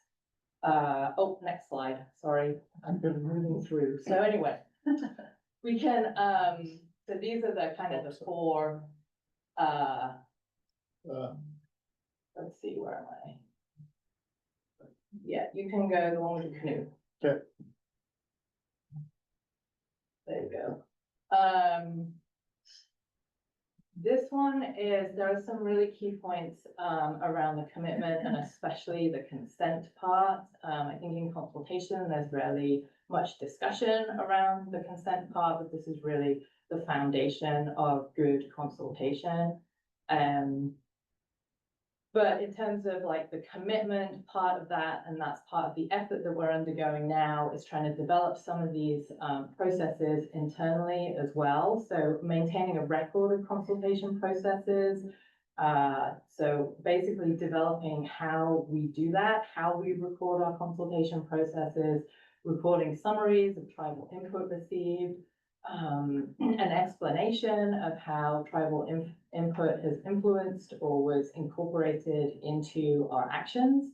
And if it wasn't, providing that general reasoning as to why it wasn't. It's just really important to have all of this information documented as you go through the processes. And it's important to report out on the outcomes of consultation.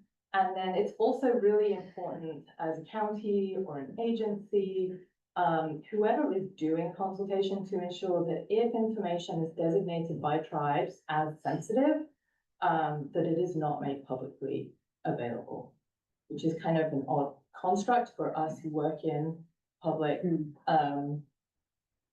governments, where, you know, everything is generally publicly available, but when it comes to tribes and it comes to sensitive information, there are boundaries around that.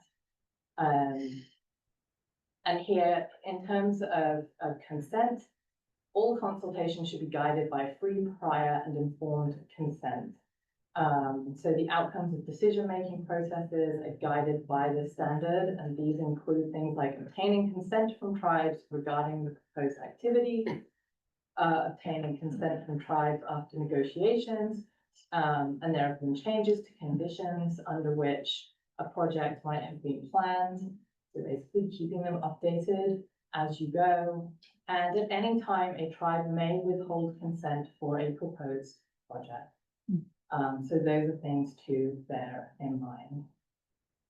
Next slide, please. So in terms of where we are right now, as I mentioned, we have written to the 14 tribes to invite them to help us develop our framework in a way that works specifically for each sovereign nation. So to determine what they want to be consulted on and when, who the contacts are, types of projects, operations, etc. So that is underway. It's slow going. It's hard to put any kind of time frame around something as, I think, fundamental as this. So we just keep chugging through. We maintain that archaeology master services contract and working to ensure that the archaeologists we have on that are approved by tribes. And that's a really important, for the success of projects, that's a really important thing to know. And so we'll be redoing that. I think they're 3-year contracts, and we just keep those going. We also maintain a contacts list, and we're able to make this available to county staff upon request, and this is for tribal chairs, TIPOs, so those are the tribal historic preservation officers or cultural resource directors, depending on how the tribe's government is set up, and the natural resource directors. And often there are other contacts as well to be included, and it just depends on how the tribes wish you to be including who and how. And then we have also established an internal interdepartmental working group that includes representatives from parks, land bank, community development, health, public works, ourselves in environmental stewardship, the courts, and now also the county manager's office with our new deputy county manager, Tillery Williams. So really excited to bring him into the fold with his experience. Next slide, please. In terms of next steps, it's continuing to work with the tribes and formalizing our government-to-government engagement policy, establishing a minimum set of requirements and expectations for the county to operationalize that government-to-government relationship, defining the kinds of activities in which tribal county consultation participation will be required, and providing a framework for consultation for staff to follow and ensure that it has been undertaken with and has the participation by representatives of tribal governments in policy development and or project expertise. And next slide, this is just the last one. We also compile resources for county staff and yourselves if you are interested. I do recommend the online training that the Whitener Group created with the Nature Conservancy. So that's Indian Country 101 and 102. It's quite high level. There are then opportunities to dive in further through kind of the material that they present as well, but it's a really good starting place. And additionally, we have a list of resources as well that we're compiling through our internal SharePoint folders and stuff. So that's, I'll leave it there and happy to take any questions. Okay. Questions for Frankie from commission, and I'll include staff since you're the folks who interface most directly with tribal members and resource issues. So, hey. Question about the 14 tribes. Is that based on, I think the term is usual and customary? So it's a lot based on fishing. It is. It's, we worked with the Whitener Group to determine, and it may be that when we go through our process, some of those tribes may say, you know, you're really outside of our normal area of operation, and we will just work through the federal process. But it includes all the tribes or successors in interest who were signatories to the Treaty of Point Elliott, plus those tribes with fishing rights from the Point No Point Treaty, so out on the peninsula, so the Clallam tribes, Jamestown, Fort Campbell, and Mono. Okay, because I'm noticing that Muckleshoot's on there and they have a huge area. So they were also signatories to the Point Elliott Treaty. Okay. We have not heard from them yet. Oh, Amy online has a question. Amy. Yeah, hey Frankie, thanks for this. Thanks for your and everybody's work on it. I think it's a great start. I'm definitely looking forward to having time at Swinomish to pull our team together to kind of dig in. I do want to just note, like, technically there are only 8 treaty tribes with adjudicated UNA in the San Juan Islands. Others, you know, there are others that there have been a lot of court cases in the past few years. So I think there, you know, definitely some updates and we can work with you on that. But I think this is really a great effort and I really appreciate the county being so proactive, you know, not just on the policy, but at an interdepartmental level. So thanks.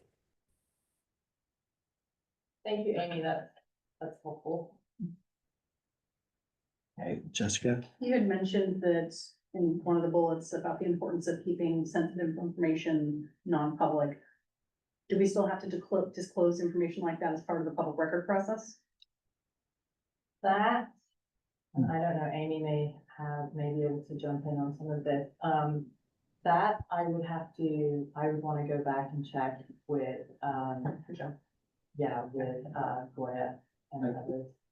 Yeah, I think you would want to talk to Allison Brooks at DAP. So I think part of finalizing this, I mean, I think the short answer is no. You would not disclose it. So DAP has procedures for how sensitive information, including reports about locations of sensitive cultural sites, etc., is, you know, the state holds like tons of all that sensitive information, and so it is absolutely confidential.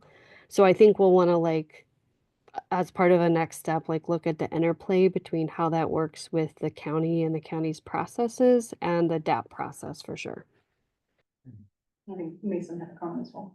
Hi, I'm Mason with the prosecuting attorney's office. I would say, yeah, there are, like, archaeology in particular has protections, but that's the only one I can think of off the top of my head where they're going to get any kind of, you know, we won't have to release conversations that are happening over email or something. So if you think you're going to get into an area where you want to be protective of that, I would not send it via email. I would have conversations over or in person.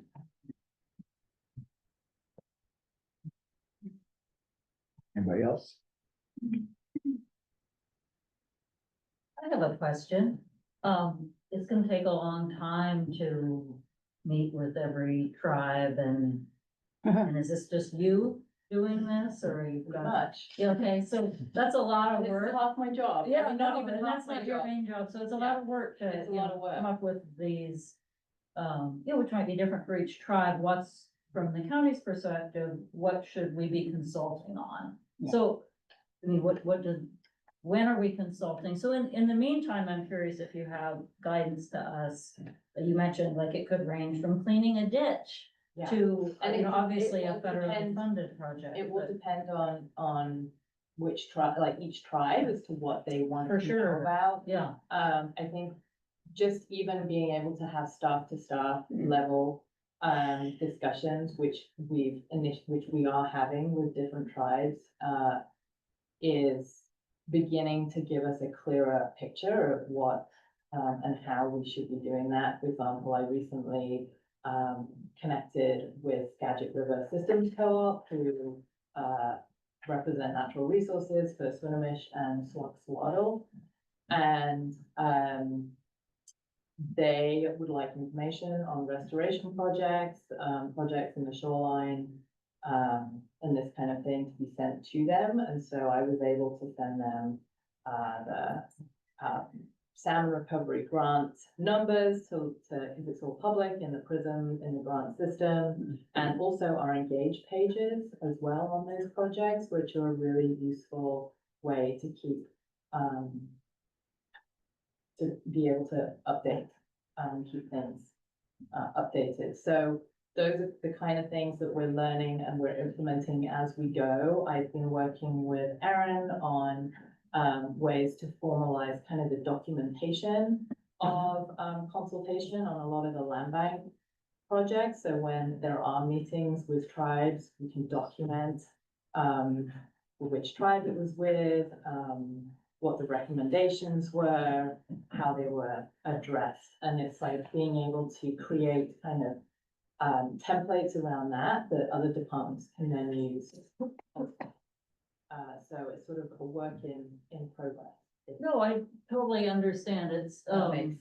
I guess I was just curious if you had a thought on, I mean, if we're sort of trying to decide if a project rises to the level of, should we, you know, reach out? I mean, I've also heard from some tribal people that, I mean, they can't look at, you know, a fraction of, they can only look at a fraction of the stuff that comes in. So is it better to sort of err on the side of over consultation, or I don't know, You maybe know- I'm not explaining it very clearly, but No, I don't really have a sense of like what. I do Yeah, see, when should I we do know consult? it's unless it's really obvious. It's interesting, I went through, we used one of the streamlined permitting processes for a restoration project last year, and it was quite interesting because it requires you to, I think through that process, between the county, so myself and our US Army Corps of Engineers and DFW, we probably notified the tribes about the project 4 or 5 different times, which I thought was a lot, because I know how much is coming in to them, but Amy had her hand up, I'm not sure. yeah. Amy, and did you take your I hand mean, down? I would defer like Amy, I mean, they have their processes, and I'm beginning to see with other tribes is like, if this is for a project or something, there's like very specific emails that have been set up so some tribes are setting up these systems of communication to help them filter through that. Great, because I'm just thinking some of our projects, that we would consider restoration are not, they're not permitted. It's, and to my knowledge, would not need to be where we're, perhaps, restoring native grassland, for example, and planting cultural plants and, anyway, I realize there's no clear answer, but I'm just putting that out there as the sort of thing that might not be a neat package where you just easily share it and consult, but, we want to be, well, we don't want to overlook, where we maybe should be more involved. I'm done. That was long-winded. Thank you. Amy, Yeah, so I wanted to follow that if I could. I don't want to, but you want to jump to Amy, that's fine. I have a question. Amy, did you have? Yeah, I was just gonna say, like, yeah, it was a great question, Eliza, and just, Frankie, you've probably taken a look at the Army Corps' updated tribal consultation policy, which we were able to work with Jamie Pinkham on when he was, the assistant secretary for civil works at the Army Corps. And I just feel like I kind of point a lot of people to that.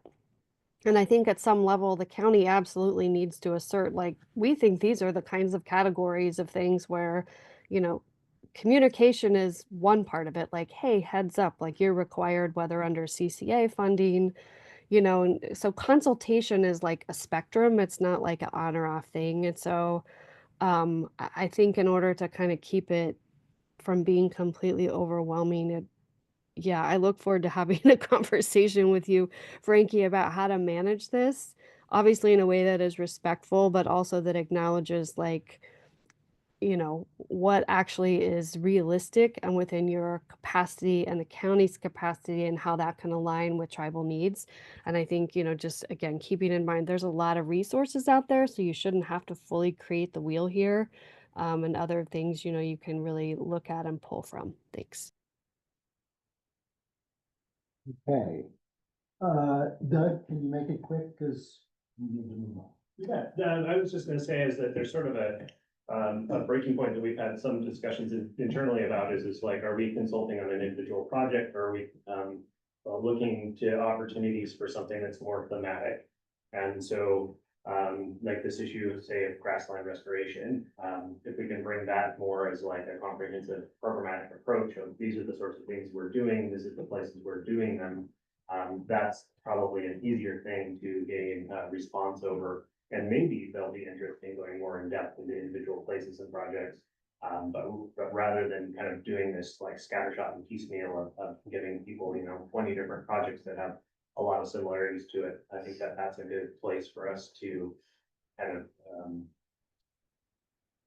get that input, because not only do they not have our input, again, they're getting this from a lot of different directions at this point in time. And I think that working at that high level, that's a really great spot for us to engage. The most recent spot that's come up is just herbicide use and riparian corridors. So that's something that we have interest in kind of trying to understand what sort of concerns and ideas there are for those sorts of practices in those habitats. Okay, Frankie, I know you have another commitment and we are running late too. The light's giving us a signal. So thank you very much. I'm sure the conversation will continue. Thanks, and yeah, Appreciate feel it. free to reach out anytime, happy to answer any questions. And Amy, I'm really looking forward to connecting on this. Thanks. Thank you. Thank you. Okay, stewardship report. Beaverton Trail, Sure, here, I'll back around so you don't have to turn all around. Yeah, we are still plowing ahead. I can give an update that as today, one hurdle of the process, we were accepted onto the STIP, the State Transportation Improvement Program. So that's in there and registered. We submitted that last month and just got that information today. We had a good meeting yesterday with some folks from the Washington Department of Transportation and kind of the next steps. We're gonna be submitting some drafts into them, hopefully today. That's kind of some of the final details I was trying to work through this morning. All in all, it seemed like it was a positive meeting. I don't know if you want to say anything about it, just that I think they share the concern that we're working on a very tight timeline, but we're trying to align things to be able to make this successful. Yep, no, that's good, great summary. I think the only other thing I'll just provide a quick update on, since we're kind of in the theme. Last weekend, I joined as a land bank, sort of representative at the Coast Salish Youth Coalition's annual Camas Harvest and Bake. Island Conservation Corps, Conservation District, National Park Service, BLM, San Juan Preservation Trust also were all partners who were present there. In addition to the what is it? The Traditional Foods Pathway Group from the Ag Summit. 4-day event. It's exhausting because you're pretty much kind of somewhere between like a conference and a party. You're kind of engaging with people from 8 a.m. to midnight for 4 days, kind of straight outside in the weather and campfires and everything, but very, very popular event. A lot of really great conversations and some potentials for some partnerships and things. And this is not a formal, it's not a capital T tribal sort of engagement, but nonetheless, there's a lot of people who work for tribal government there. So in kind of following some of the conversations we just had, how we determine sort of where and how we engage. Some of that is having these relationships with people who are in kind of comparable positions at other tribes that can help inform sort of where priorities are and what sort of where some of those interests lie. So this is a really great opportunity for engaging in some of those conversations. Yeah, I brought back some camas and biscuit root and bison for people to try in the office. It was delicious. I needed some. But I think that's kind of the main thing I can just kind of shoot from the headline here today. all right. Thank you, Doug. Yeah. So timeline for the trail, like steps along the way for whether we're moving ahead or maybe not, or what's the timeline? Yeah, so the main thing we're working on right now is like, is this project viable? Can we get this in and approved? And the answer is looking like yes, and it seems like WSDOT were actually kind of excited about what we've proposed so far, which is also a good sign. The funds need to be allocated by, well, formally September 30th, but it has to be turned September 15th, 2026. So at that point, we have to have, all of our construction documents and contractors selected and contracts signed in place. So that's the tight timeline is we have to start over in terms of who we're working with designs and whatnot. Has to be a competitive process. Pretty much all of the documents that we will be producing to select a consultant and everything have to go and get approved through some process at WSDOT. So it's just really kind of trying to keep things moving as efficiently as we can. This next step right now is the project project prospectus, which a component is project agreement. As soon as that project agreement is signed by the county and WASDOT, that frees up the federal funds. Once we have the federal funds in hand, then we can get consultants on board, and, get some people who are basically take some of the weight off of me and get some folks who are really helping shepherd this project along, make sure we're able to deliver it. Also with that is the outreach component, which again, we'll be developing that in collaboration with the county communications and Tanya and things, once we know this project is sort of viable and secure and going, which I anticipate will be happening in just the next couple of weeks here. Do you have a proposed trail alignment or location, like? Yeah, this, I don't think in we've seen terms of that. like, new construction, it's pretty small. There's about a third of a mile of trail that would connect to the boardwalk, and then the boardwalk connection. There's geographical limitations to where that can happen on both sides, and for the boardwalk and attempting to kind of keep it, at the shortest crossing and have the least impact. It again kind of sort of lays out to where that can occur. I'm happy to share that if you're interested. Some of the negotiation points I think are going to be is the standard for Federal Highway Administration and WASDOT for these types of trails is 10 feet wide. We've built to 6 to 8 feet wide, which is more of like an outdoor recreation standard for accessible trails. So they can make some exceptions for trails at 8 feet wide. So I think that that's just going to be something we're going to be negotiating on as we get into the project. But otherwise, like we're using all existing facilities for the other, 2 miles of trail. So Doug, once the project is approved, who administers it? Is it DOT or us? It's us, yeah. Okay. And so that's again where we've been discussing bringing on, using this funding to have both Right. like project and construction manager assistance. But it's in our hands. Yes. Well, it's in our hands to manage, but we do nothing without approval. Yes. Yeah. What about permits? Yeah. Is that on us or on Yeah. them? But again, what we submit for the permits has to get approved for them by them. This is gonna be fun. Yeah, no, it's a lot of forms. Thank you. Yeah. We do have a draft prospectus, which will be providing to DOT today. That's my goal. Yes. Yeah. So they'll comment, once we get comments back, we'll share those. Okay. All right. Good.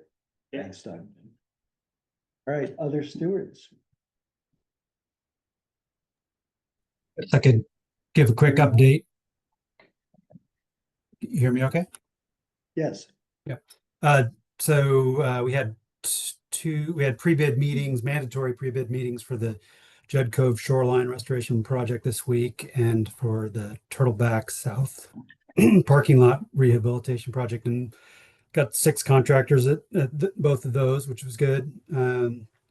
And held an optional pre-bid meeting for the DNR funded Crescent Beach thinning project this week. Had 2 contractors for that. They don't have to attend, but I have a couple other slots next week open for potential contractors. For that one, it was 1 mainland contractor and 1 local. And then next Friday, there's going to be a pre-bid meeting at the East Sound Waterfront Park Preserve for that shoreline restoration project, which has been funded by the Friends, funded and managed by the Friends. So I'll attend that one. And Tyler's been busy all over the place, and things are going pretty well. We brought a seasonal field assistant on board this last week, Scott Devereaux, who lives on Orcas. He'll be helping us out for the summer, and seems to be off and running. And I think he's going to be a great fit. And think that's the gist of it all. Peter, good report in the stewardship report. And nice work, I guess primarily to Tyler on the Coho Trail restoration. It looks really good. Yeah, we got a nice email from a neighbor yesterday saying how much he appreciated the improvements. So that was good to hear from somebody who lives right next door. So I also have a question about the Crescent Beach thinning operation. Did I hear some bad news about the grant? no, there was a moment of concern, but it turns out it was for the next fiscal year. So yeah, the funding's secure for that project, and pending, selection and hiring of contractors should happen starting in July. Great, thanks. Welcome. Okay, Amanda?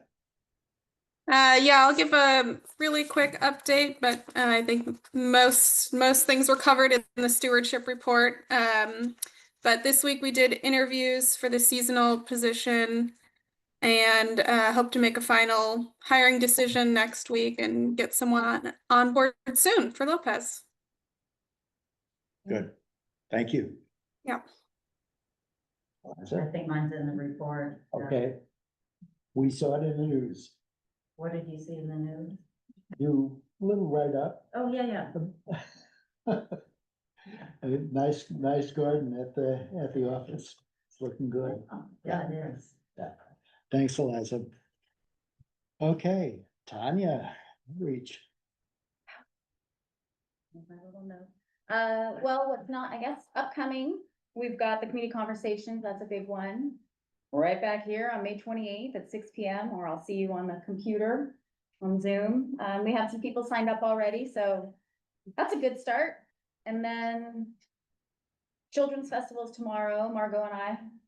Everybody do a little cross your fingers, no rain dance. Everything we have is paper. So Cirque du Salish Sea is their theme, which is really sweet. So always nice to connect with the community. And then you guys have talked about, Brian stole my thunder, the guided tour at Coho next week. Oh, sorry. No problem. But Amanda, I did want to know for the Watmouth that you're going to do, that trail, will you just collect people from the canoe journey or do you want me to publicize that? Canoe journey, okay. No, it's participants in the canoe journey. Yeah. Okay, thanks. And then coming up, we're still working with Island Rec and Camp Eagle Rock. Got some dates. Margot will return, like we did last year with Driggs Park. The kids will come over from the elementary school and do maybe we'll stick with the wildflower education and native plants, or we'll see what Island Rec would like and what Margot's up for. And then Margot has reported before, but she'll be on Lopez and also on Orcas doing some youth education as well. And it sounds like I'm going to be busy with Doug and Andrews. Lots of errands. Are you coming over to Hope next week? Oh, that's a great question. If the ferries work out, maybe, Yeah. because I don't think No. it's till, I just wondered from what you said, it sounded like you were going to. And one reason I'm asking is that apparently Tyler wants to do the walk on Thursday afternoon. Thursday at 4. Yeah, Yeah. which is the day after the kind of after the landing and the public gathering. Right.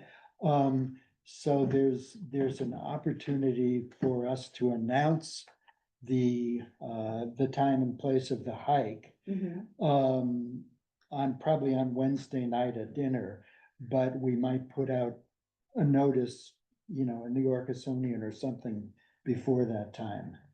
Well, I can talk to Aaron Andrews about more like an announcement press release. Otherwise, usually, everything goes out on our social media for sure, and we could send it out through our e-newsletter. Otherwise, if you or Tyler or Peter give me something, I'll make sure that it gets announced the night before at dinner. Yeah, well, I can just resend you the description, the event description itself. Okay.